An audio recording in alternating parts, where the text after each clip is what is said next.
If, like me, you make videos about data and privacy, you tend to get some weird comments from people who at best don't think privacy is an issue and at worst don't understand why their data is being collected. So I thought I'd offer some counter-arguments to some of the most common points against privacy. I'm going to try and approach these in good faith on the basis that these people don't understand what social networks are doing, but I can't promise not to get angry before the end of the video. Let's do it. Argument 1. I'm boring, so why should I care if they're collecting my data? Okay, so first of all, I'm sorry you feel that way about your life. But this isn't about you, Clive. This is bigger than you. This is bigger than all of us. Well, not really, but it's about all of us. What you post on social media is just a tiny slice of the data pie that they're gathering on you. As a result, you might look really boring to your old school friends and exes, but behind the scenes, the information they're stealing from you makes you very interesting to advertisers. Where possible, Facebook will track everything you're doing online using its pixel, cookies, and third-party data. It then feeds that information into its AI algorithm in order to understand your moods, hobbies, habits, and interests better so that it can help advertisers market products to you more effectively. Let me give you a quick example. Say you're looking for a new pair of shoes. You text a friend on WhatsApp, which is owned by Facebook.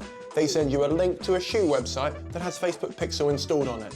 As a result, Facebook knows what you're looking at, for how long, and can tie in that information to your Facebook ID using cookies. Later that night, you're browsing your ex on Facebook, just casually not trying to like anything from 2009. Meanwhile, behind the scenes, Facebook's AI is looking at all its data on you and people like you to map out what mood to put you in, which will increase the chances of you buying those new shoes. Does someone like you buy more things when they're feeling sad, political, scared?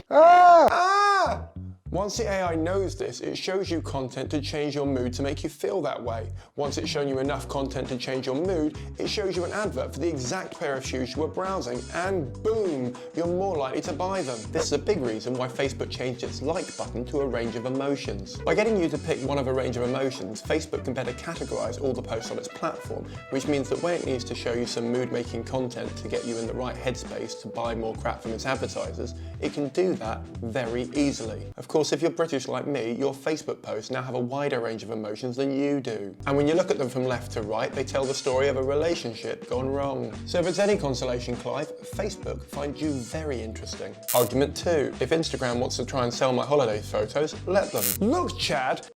Chad? Really? Okay. Look, Instagram can sub-license your images to third parties without asking for your consent, giving you a fee, or giving you any knowledge of what they're going to be used for. But believe it or not, that isn't the biggest issue we're dealing with here. I mean, I'd totally make a video about it because it's pretty fucked up, but that isn't what we're talking about. It can also take your images and give them to a third-party company to use in their promotional materials in exchange for a fee, which it gets to keep. But again, that isn't the biggest issue we're dealing with here. It's a red herring. But this isn't what they do or the business they're in. I'm sick of saying this. They want you to upload your photos to the platform so you're tied to it, so they can track you across the internet, understand what you're interested in, understand your moods, in order to service advertisers better. Next! So what if they know I'm on an iPhone? They can't do anything with that. Really? Really, Johnny? Because interestingly enough, flight and hotel comparison sites have been using that nugget of information to charge you more if you browse their website on a Mac.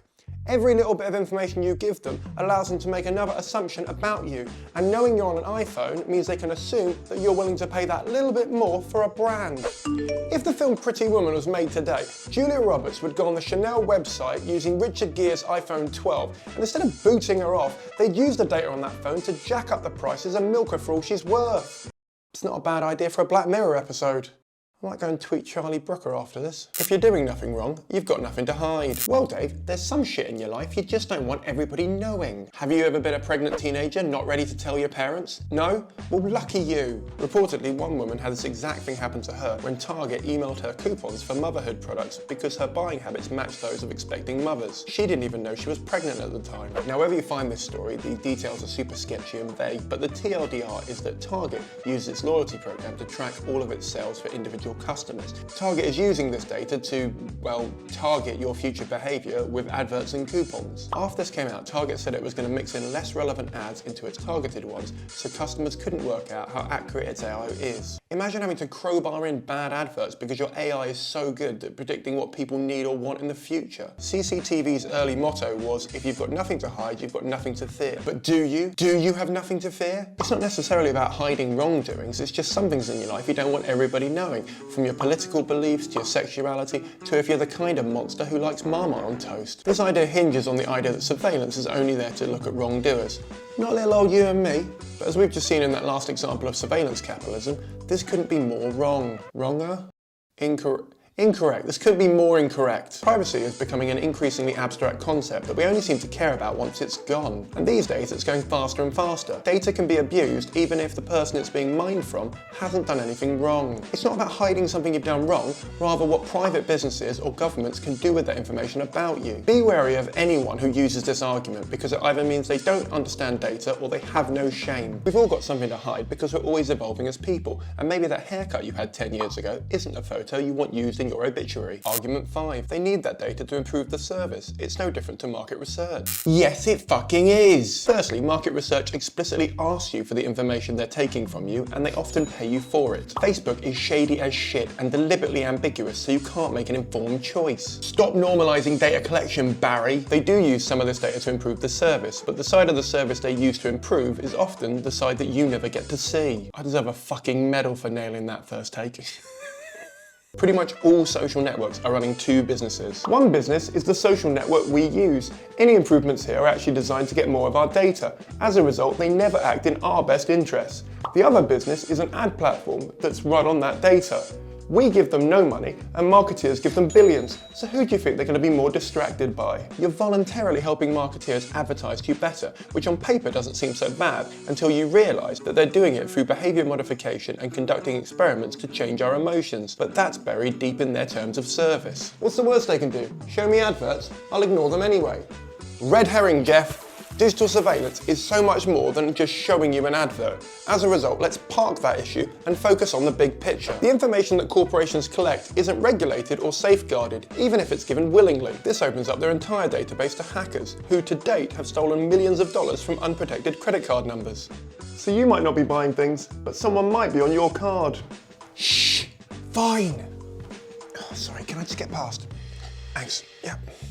This data is also used to create profiles of individual users to predict their future behaviour using algorithms. These algorithms often reflect society's classism, racism and sexism, like downgrading a woman's resume when shifting through candidates for a job, or sending more police to a non-white neighbourhood because the AI predicts there'll be more crime there. If you don't feel you need to care about that, congratulations on your middle to upper class white penis. Apps and social media harvest your data in order to work out what you're going to do next, but also influence your future behaviour. Fun fact, it isn't always Google Maps' job to show you the quickest route home. Sometimes they're paid more by businesses in order to give you a route that takes you past a restaurant that you have a coupon for, with no regard for the fact that you might have to walk past 5 shops that remind you of your ex. Also, laws have been passed to stop the government from tracking individuals, but not private businesses, and that doesn't raise your eyebrow higher than the rocks at WrestleMania.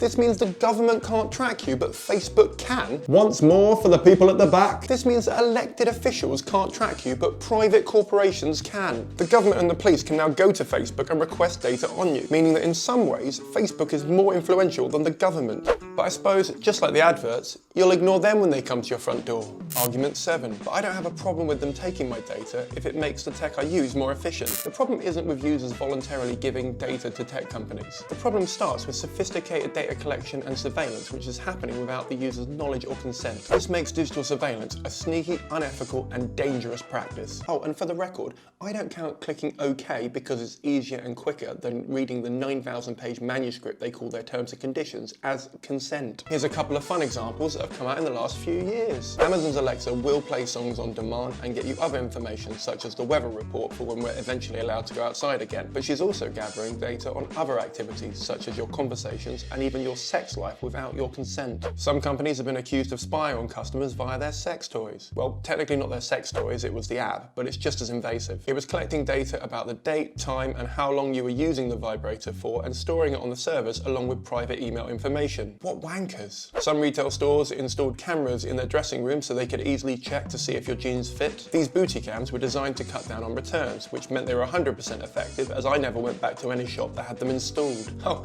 and while we're at it, if you connect to a public Wi-Fi using a social login, the location data you share with your social app is helping shops and shopping centres create heat maps to see which stores are the most popular and where to put adverts. Argument 8. I know what you're saying, but it's probably too late. Great! So if someone breaks into your house, you're not going to get insurance or a camera to make sure the rest of your things are secure? If so, comment your address below so we can all come get some free shit. It is fucking depressing to see our data just be taken right before our eyes. But as long as you're still alive, you'll still be making more data that they want and need. And you can do very simple things to stop them from taking it in the future if they don't change their policies. Surveillance and data mining is an ongoing routine violation of privacy in order to build a profile of a person with the express intent of selling that data in order to modify their future behaviour. The more data they have on you, the more valuable it is, so cutting them off at any point is going to have an impact. Privacy is about power, because knowledge is power, and by knowing every little thing about you, businesses can make judgments and assessments about your future behaviour. And if the police buy that data, they can know.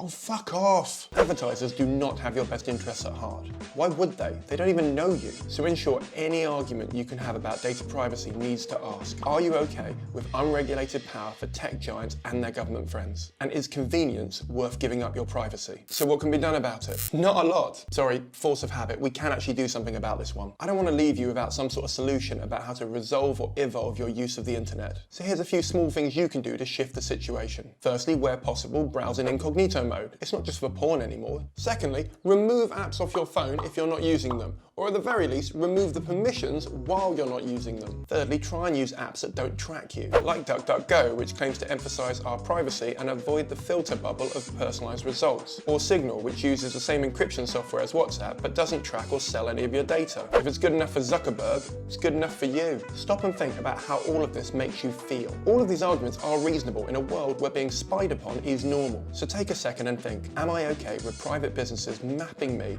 in order to manipulate my future behaviour to benefit them? If you're not, it might be time to cut the strings and run away from Geppetto, Pinocchio. Ask yourself, what kind of things could they predict about me from the data they're taking? Once you start thinking like that, your data comes into sharp focus. They're not just random facts about you. And only by looking at privacy through this lens can we stop normalising businesses spying on us. Thanks very much for watching. I hope you enjoyed. Enjoyed is the wrong word for this. Informative? Eye-opening? Useful? I hope you liked it, and if you did like it. And don't forget to subscribe, as I make one new comedy video every single week, including one deep dive like this every single month.